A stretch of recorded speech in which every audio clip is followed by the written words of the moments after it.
What's up, guys? Voorhees GT 101, and today we're doing Chad is a Dick. It's going to be your ultimate guide to surviving in quick play. When you don't have any friends to play with and you're in quick play with all randoms, nobody's communicating, and you know there's not going to be any teamwork, so you're not going to escape via those means. Here I've got Slugger. Starts me with a baseball bat. Is the only reason. I always pack Sucker Punch to knock him down every time, and Thick Skin. Now, Chad already takes very limited damage from most things because of his luck, but Thick Skin helps. You can always, instead of Slugger, take Swift Attacker or Preparedness, depending on whether you're familiar with maps or not. Slugger I only take because it starts me with the bat. Alright, I was devastated both to see Jason Part 7 and Pinehurst. Now you might be asking why. Why are you devastated to see Part 7? Well, yeah, he is very slow, which gives you a good chance to outrun him, but he's also got one of, if not the best sense of any Jason, which is kind of a nightmare depending on how fast he kills everybody. When you're the lone survivor, you don't want to try and outrun any Jason for 10-12 minutes. And he'll find you very fast. So here I speed everything up just because, it's a full match. So I just kind of point out the highlights, just doing the normal stuff. And here I use an emote to try and get some stamina back. And this Chad comes in and shuts the door like he's the dick. All right, well, I'm Chad the Dick. So I go for this campfire over here, and I see Chad the other dick is going for the campfire too as soon as he sees me going for it. And I'm like, no. No, buddy. Well, there was nothing here anyway, but you know what? I have the karate gi. I'm the dick, alright? Anyway, so then back to running around. I'm looking for the map stand, and Pinehurst is not one of my strong maps. So I know it's right here in Turtle Pond Camp somewhere. Not sure where, but I see everyone kind of clustered down on the southwest end of the map, so my goal is to get north on the map, to get away from everybody else. That's one of the keys to surviving alone. Alright, so show you some stuff here, normal stuff. Make sure you take the time to fortify your doors, the actual fortifiable doors. You see the noobs all the time that run in, loot a place, leave the doors open. It drives me crazy. Take the time to fortify. There, I found a map. I was grateful for that. Just doing the normal looting thing. I see a trap. Another huge thing to remember. Always place your traps. Unless you're actively being chased and you know you do not have time, you place your traps. If you know you're safe, place them outside the door. That'll save you getting trapped inside the house because Jason will trigger the trap before he breaks the door. And doesn't give him that chance to avoid the trap or shift past the trap. But that one I just put inside. This isn't where I'm planning on doing my big standoff against Jason. I'm just fortifying all the places along the way. And that is so if it becomes a very long chase, I can work my way back to here, and I know I have several more places where I can stand my ground and fight. Now, I was just making sure because I knew that I was one of the closest people to him from the last place he was on the map. Check your maps often. Alright, you want to see where everybody's at and what they're doing. You can usually tell where Jason's at if he's not around you just by the way people are behaving on the map. A lot of people don't realize that. If you see everyone's pretty stationary and you got two people that are scrambling around in circles, chances are that's where Jason is. Alright, so here is how to properly place a trap. I always do it from the side anyway. It helps with the collision problem where you can't get it in the right spot, and it helps to make sure that you get it at the right distance from the door. But an outside trap, in my opinion, is worth 5 inside traps. So now Jason just killed the person very closest to me. So I don't know why I picked up the propeller. I immediately regretted that because that's going to draw attention to me. Luckily, nobody really makes it this far, but kind of wait to see if he's going after me, or I'm assuming the phone house was at the main house and they triggered it because he kind of takes off that way, I believe. But just to be safe, it's one of the reasons I use Chad. He moved very stealthily and pretty fast. And I make my way from Camarillo Camp after I know that he's not after me up to where I want to be, which is the north end of the map. So kind of wait here just to make sure he's not after me. I'm watching how everyone's reacting.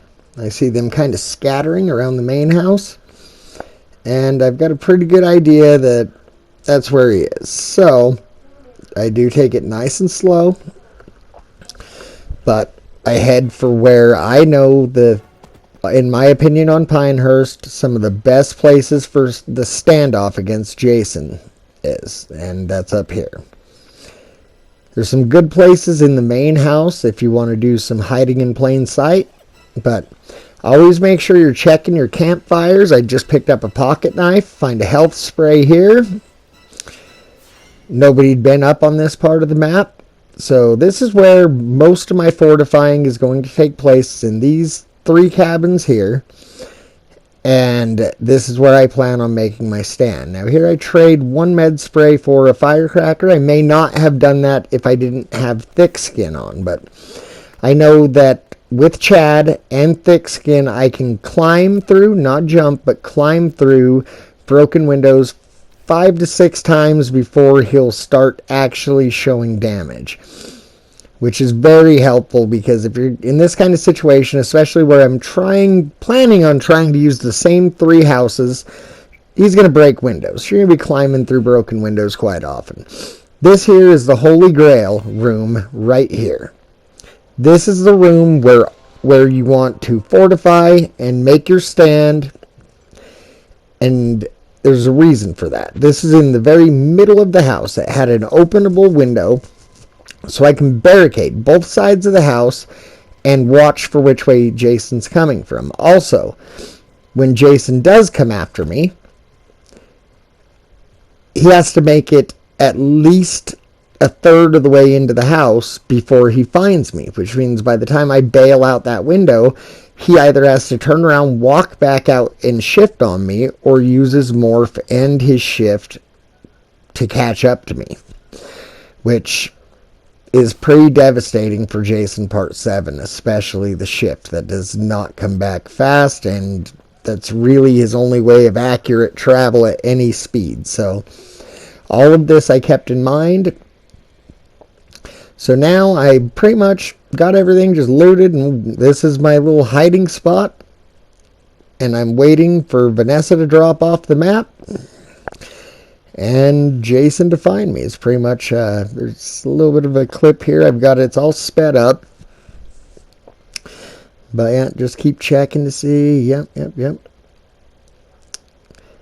And there she goes. Just to let you know, too, if you're noticing, I'm actually on my wife's profile because she needs CP for the upcoming, the update in the next few days. So that's why you're seeing Mike Hiley instead of Mike Man. Alright, this is where Jason found me. After Vanessa's gone, Jason's on me. So I'm thinking he's on that side of the house, but you can always keep an eye on that lock symbol if you're close enough, and when he breaks that door, that symbol will disappear. And I'm going to wait for him to walk by, notice me, and try and give myself enough time to climb through the window because the animation is much faster. Takes a lot more time to get up off the ground if you dive in. Now I know that he's used probably his morph, and I was hoping he would use his shift, and I think he does really late, but alright, so this starts it. This is basically the endless cycle in which you just got to stay one step ahead strategically of what Jace is going to do. And there's my trapper right there. Slowed that down to show you. That's why it's important. And also, now I can do this without stepping in a trap that I placed inside. Now this takes timing to stun Jason through a door. Now pay very close attention. And I'm watching. With this Jason, he swings faster. So it's on the backswing. There you go. And I'll show it slow motion. Right as soon as it peaks backswing, I hit attack from combat stance and drop Jason. Very useful. It also irritates Jason very bad. Now I'm right here. I'm trying to convince him I'm going to dive out the window and hopefully make him waste his morph or his shift, excuse me, but he didn't fall for it. So my next goal is I'm going to come back over here to make sure he comes far enough into the house. Then I'll go dive outside. So now he's either got to use his morph or run all the way back outside the house. So he morphed. And I believe he shifts as well. So 2 of his major abilities gone really fast. Now, this is a strategy I use here with the firecrackers because Jasons have adapted. They've gotten smart. People have. A lot of times they'll anticipate. He knows I'm going in and out of windows. So here in a moment, I wait till I know he's morphed outside. And he's expecting me to go inside, outside, inside, outside. Well, a way to test that for sure is he comes in. I throw some firecrackers. Okay, he's finally gotten upset with that window, which is fine. Just make sure you try and climb if you can. Now, he's not going to shift in here on me while the firecrackers are going. So if he shifts as soon as the fireworks are about to stop, I know he's going to shift and try and grab me at that window. So I can I don't want to dive through the broken window, so I'm going to try and run through the door, because he's going to expect me to go through the window. Alright, there he goes. So, there we go. And you run out the door. Now this kind of screwed me here, because he never broke that other door, and luckily I had the pocket knife, but usually by then Jason has both doors broken. And I'm not sure why he always chopped him. He had rage. Had to have had rage long ago. But usually both doors are broken. So I was caught in a little bit of a trap there. Waiting to see what he's doing. Where is he at? Alright, and I decided to go actually for the farthest house, even though I'm going to have to dive through a window, because I know that house has an open door and he can shift inside of there. So I kind of break the cycle and go through this way. I also had an unlocked door here, and I kind of wanted to show you how to stun properly while he opens the door. But he actually ends up breaking the door, and I just get another stun through the door, which does take timing. So, got to kind of look at it and count yourself. Okay, 1, boom. And when you see him all the way back in his backswing, swing your bat. Now here I almost get nipped because I opened this drawer. There's walkie-talkie. I don't want it. He broke the... Luckily, I barely had enough time. And, so, yep, now I'm headed back to the far house where I know that I'm pretty safe.